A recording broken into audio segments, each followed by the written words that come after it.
د شهوت ساتنې یا د شهوت پالنې په برخه کې د یو بزرګ وینا ده چې شهوت دوی وایي یا د بزرګ وایي چې دا چې شهوت دومره بد او ناوړه شی دی نو ولې الله جل جلاله دننه په انسان کې پیدا کوو؟ ولې الله تعالی جل جلاله دغه بده پدیده چې شهوت دی دا د انسان په ذات کې پیدا کوله، د انسان په وجود کې ولې پیدا کوله؟ انسان ولې د شهوتونو نه پاک او خلی نه پیدا کو؟ جواب دا دی چې الله جل جلاله په انسان کې دننه د شهوتونو ته ځکه ځای ورکړ تر څو وګوري چې څوک د شهواتو او خواهشاتو، څوک د الله جل جلاله د اوامرو مننه او تابعداري کوي.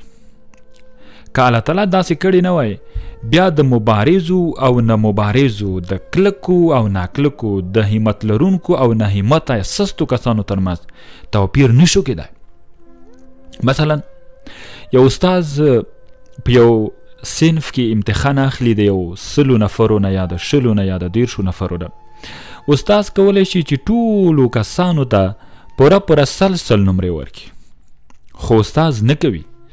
دا کار استاز کولی شي، استاز ته هیڅ مشکل نشته په دې کې، ډېر اسانه دی، خو بیا هم نه کوي. ځکه نه کوي او که داسې و هم کې دا شاګردانو ته هم د منلو وړ نه ده، ادارې ته هم د منلو وړ نه ده. یو غټ علت بیا په دې کې دا دی چې که چېرته د استاد هم دا ډول کار وکړي نو بیا د مبارزو نه مبارزو کسانو ترمنځ یا د لایقو او نه لایقو کسانو ترمنځ توپیر نشته، فرق نشته. نو الله جل جلاله هم شهوتونه د انسان په ذات کې یا په د انسان په جنس کې ځکه ځای پر ځای کړی دي تر څو الله تعالی ته پاک او نه پاک، مبارز او نه مبارز، د الله تعالی جل جلاله منونکي او د خواهشاتو پالونکي کسان دا معلوم شي. په اصل کې الله جل جلاله له شهوتونو څخه په ټولیزه توګه منع نه ده کړې او نه انسان له شهوت په راکولو څخه منع کړی ده، بلکې شهوت خو په اصل کې د الله جل جلاله یو لوی نعمت دی، خو په هغه صورت کې چې د الله جل جلاله حدود تر پښو لاندې نشي او د الله جل جلاله له حدودو تیری ونه شي. یعنی الله تعالی انسانان له شهوت نه مانع کړي نه دي، بلکې منع کړي دي د هغې شهوت نه چې هغه په غلطه طریقه سره ترسره شي. د حلالو شهوتونو نه منع کول هیڅ کله الله تعالی نه دی منع کړي، بلکې دا یو لوی نعمت دی او الله تعالی په هغې باندې اجر ورکوي. الله جل جلاله په انسان کې شهوت پیدا کړ تر څو د دې په مرسته انسان نیک کارونه د کمال تر درجې ورسوي. الله جل جلاله په انسان کې د خوراک شهوت خوند ایښی دی چې په اصل کې د الله جل یو ستر نعمت دی او له امله انسان بدن قوي او سلیم وي. همدارنګه نکاح هم یو ستر نعمت دی ځکه چې د دې له امله د انسان نسل سلسله جاري ساتل کیږي، نسل ډیریږي. که موږ او تاسو شهوتونه او لذتونه د الله جل جلاله د حکم سره سم پوره کړو نو دا به زموږ لپاره د سعادت او نیکمرغۍ لامل جوړ شي. او که خپل شهوتونه او لذتونه د الله جل جلاله د اوامرو خلاف پوره کړو نو بیا به موږ لپاره د عذاب لامل شي، موږ به په سختو عذابونو کې ښکیل شو. موږ الله جل د شهوت نه یو منع کړي خو د حرامو شهوتونو نه منع کړي. مثلا د خېټې شهوت دی، دا یو خوند دی د خوراک، خو باید داسې انسان ونه کړي چې حرام لارې یا حرام وخوري او دا شهوت د حرامو له لارې یخکي، دا انسان به تباه کیږي. همداشان جنسي خواهشات، موږ باید هر څوک له خپلې مېرمنې څخه پوره کړي، له روا کارونه یې پوره کړي. خو که غلطه لارې مثلا خدای مکړه یو څوک د زنا هڅه کوي، د انسان د یو لا ډېرې تباه کوونکي حالت ته روان دي. ځکه الله تعالی خپلې ویلي چې زنا ته مه نږدې کېږئ، لا تقربوا الزنا، زنا ته مه نږدې کېږئ. مطلب دا شو چې که موږ خوراکي توکي د حرامو لارو څخه لاسته راوړو او بیا یې وخورو نو دا به موږ لپاره د تاوان خبره وي، موږ به د تیری کوونکو او ناشکر خلکو په ډله کې شمار شو. د الله تعالی بدکاره بندگان بشو، د الله تعالی هغه بیکاره بندگان بشو، موږ به په ناشکرو او بیکاره خلکو کې حساب شو. معلومه شوه چې په شهوتونو او لذتونو کې د الله جل جلاله لطیف حکمت دی، خو په هغه صورت کې چې شهوتونه د الله جل جلاله د اوامرو سره سم پوره کړئ.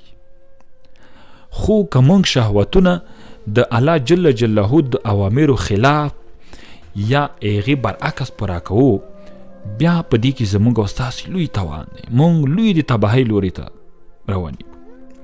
یعنی که یو انسان له نفسي خواهشاتو مغلوب شي او خپل شهوت د حرامو لارو لکه زنا، اغلا، لواطات او دې ته ورته نورو لارو څخه چې ډېر عظیم او لوی ګناهونه دي پوره کړي، نو پای هلاکت او تباهي ده. چې موږ او تاسې ځینې شاعران هم وایي چې هغې حکیم جان فریدي صاحب په دې اړه یو شعر ویلی و چې هغې یا هغوی لوبه د بایللې حکیم جانه چې روان څوک د شیطان په فیصله شي. هغه څوک، هغه کس، هغه خور او هغه ورور چې د شهوتونو ښکار شو هغې لوبه وبایلل، هغه د ژوند په لوبه کې ناکام دی. کوم یو کس لوبه بایللې ده؟ هغه کس لوبه بایللې ده چې د نفسي خواهشاتو مغلوب شي او خپل شهوت د حرامو لارو لکه زنا، غلا، لواطات دې ته ورته په نورو لارو څخه پوره کړي. د دې کس پایله، د لوبې پایله به هلاکت او تباهي، بل هیڅ هم نه. خو که څوک دا ټول شهوتونه پوره کړي، خو د روا لارو څخه، د جایزو لارو څخه، د دې انسان پایله باریا، کامیابی، خیرازی، سکون، خوشحالی، امن، عزت، سرلوړي ده. نو اوس الله تعالی هیڅوک له شهوتونو منع کړي نه دي. الله تعالی چې کله د دنیا پیدا کوله، نو هغه ټول شیان چې د الله تعالی د ذات، د شان، د لوی، د پوهې په مطابق هغه شیان چې د انسان په زیان و، هغه یوه ډله شوه یا یو ګروپ جوړ شو، او هغه شیان چې د انسان په خیر دي هغه بل ګروپ جوړ شو. نو دی په خاطر چې هغه شیان چې انسان ته ضررناک دي هغې نه انسان وساتلی شي، هغې ته حرام ووایي، او هغه چې د انسان په خیر دي هغې ته حلال ووایي. اوس د دې نه حکمت دا دی چې ټول حرام کارونه، څومره کارونه چې په اسلام کې حرام شوي دي، هغه ټول د انسان په خیر دي، هم په طبي لحاظ، هم په جسمی لحاظ، هم په رواني لحاظ، هم په دنیوي لحاظ، هم په اخروي لحاظ. او څومره شیان چې هغه الله تعالی حرام وبایلل او هغه انسانان منع کړل، هغه د انسانانو په تاوان دي، د انسان په زیان دي. او ټول حلال شیان چې الله تعالی حلال ورته وي هغه د انسان په ګټه دي. الله جل جلاله آدم علیه السلام او د هغه اولاده پیدا کړه، بیا یې په هغوی کې د شهوتونو فتنه یا فتنه کې ښودله. بیا د خپل حکمت له مخې په انسان کې د علم او عقل ماده هم کې ښودله، تر څو یې له مخې انسان د ښه او بد، نیک او بد او حرام او حلال ترمنځ توپیر وکړي. الله جل عقل او فتنې یعنی دواړو ته د انسان په زړه کې ځای ورکړی دی، تر څو انسان د الله جل جلاله په دې ستره نړۍ کې فکر وکړي او د الله جل جلاله د قدرت او قوت اندازه ولګوي. ښکاره شوه چې شهوت خو د الله جل جلاله انعام دی. الله جل جلاله له شهوت پوره کولو څخه منع نه ده کړې، بلکې له دې منع کړې ده چې انسان خپل شهوات او خواهشات په حرامو کارونو کې ولګوي او له حرامو لارو څخه پوره کړي. الله جل جلاله ته له وړاندې معلومه وه چې انسان به څه کوي، خو بیا هم یې هم شهوت او عقل د انسان په زړه کې پیدا کړل، تر څو وګوري چې څوک د الله جل جلاله تابعداري کوي او څوک د الله جل جلاله نافرمانی یا د شهوتونو تابعداري کوي. دې کې د الله تعالی یو څرګند حکمت او فلسفه موجوده وه، لکه وړاندې مو چې ذکر کړه. نو حرام شهوتونه د دار پړی دی، او کله چې د انسان مرۍ ته ورسی نو هغه د هلاکت تر کندې رسوي. بیا وایم، حرام شهوتونه د دار پړی دی، او کله چې د انسان مرۍ ته ورسیږي نو هغه د هلاکت تر کندې رسوي. لنډه دا چې په شهواتو کې ډیر خطرونه شته، مونږ یو څو د بیلګې په توګه ذکر کوو. لومړی د آخرت سزا یا د آخرت خطر.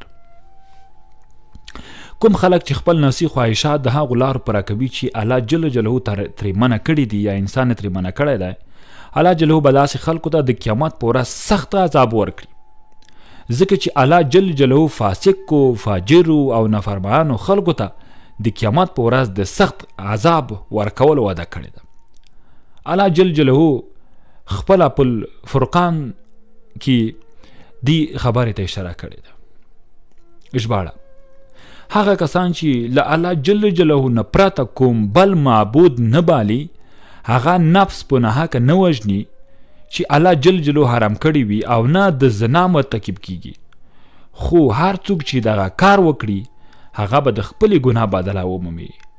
د قیامت په ورځ به هغه ته پرلپاسي عذاب ورکړی شي، او په همغه اندازه کې به د هغې ته د تل لپاره ذلیل، شرمنده او بیکاره پروت وي.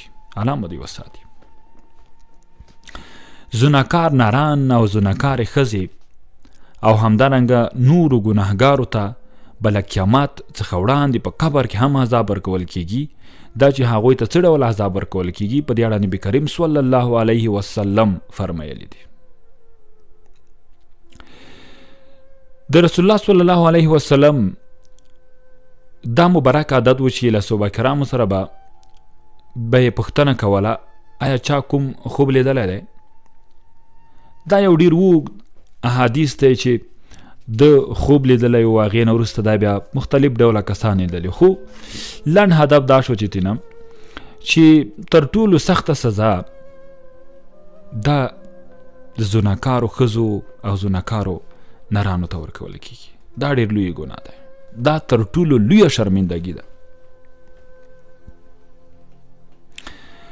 کوم خلک چې له خپل دین نه په غفلت کې دي او د دین په اړه معلومات نه لري، باید له خپلو نورو مسلمانانو ورونو سره یو ځای شي او له هغوی څخه د دین په اړه ځان پوه کړي.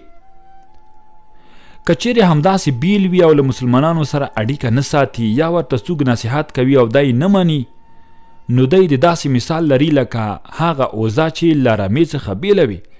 لکه څنګه چې دغه اوزه له خپل شپون څخه لیرې وي او د هغې له امن څخه بې برخې وي، نو لیوه یې ښه او په اسانه ښکار کوي. نو کوم کس چې د مسلمانانو له جماعت څخه لیري او له هغوی سره اړیکه نه ساتي یا د هغوی په نصیحتونو عمل نه کوي، شیطان ورته ګناهونه ښکلي کوي تر دې چې لومړی پرې وړه ګناهونه وکړي او بیا یې د لویو لویو ګناهونو مرتکب کړي او پای کې د هلاکت او دوزخ تر کندې ورسوي. الله تعالی دې موږ او تاسې ټول له دې دردناکو عذابونو وساتي، او خدای پاک دې موږ او تاسو ته په دنیا او آخرت کې له داسې بدو عملونو څخه پناه رانصیب کړي او نجات. د دنیا یا په دنیا کې د ګناهونو په کولو سره یوازې د آخرت سزا نه ده، بلکې هغه څوک چې ګناه کوي، هغه څوک چې نافرماني کوي، هغه څوک چې شهوت پالنه کوي، هغه په آخرت کې هم رسوا او په دنیا کې هم د داسې شرمندګۍ، ذلیله او بیکاره ژوند سره مخ وي چې ژوند به ورباندې داسې تېرېږي چې هره لحظه به د ځان وژنې هڅه کوي. هیڅ څوک به خپل نه لري، هیڅ څوک به مل نه لري، هیڅ څوک به له ده سره مینه نه کوي، هیڅ څوک به د سره لاسنیوی نه کوي. نو راځئ ژوند لنډ دی او دا لنډ ژوند د حضرت مصطفی صلی الله علیه وسلم د سنتو مطابق او د الله جل جلاله د امرونو مطابق تیر کو، ترڅو دنیا او آخرت مو دواړه ښکلي شي. موږ به انشاءالله په راتلونکي خپرونو کې بیا هم د شهوت پالنې په اړه مختلف برخې ستاسو لپاره وړاندې کوو. د اوس لپاره فکري رغون دلته پای ته رسیږي. ستاسو ټولو د غوږ نیونې ډېره مننه. تر بیا ښه وختونه او خوشحاله شئ.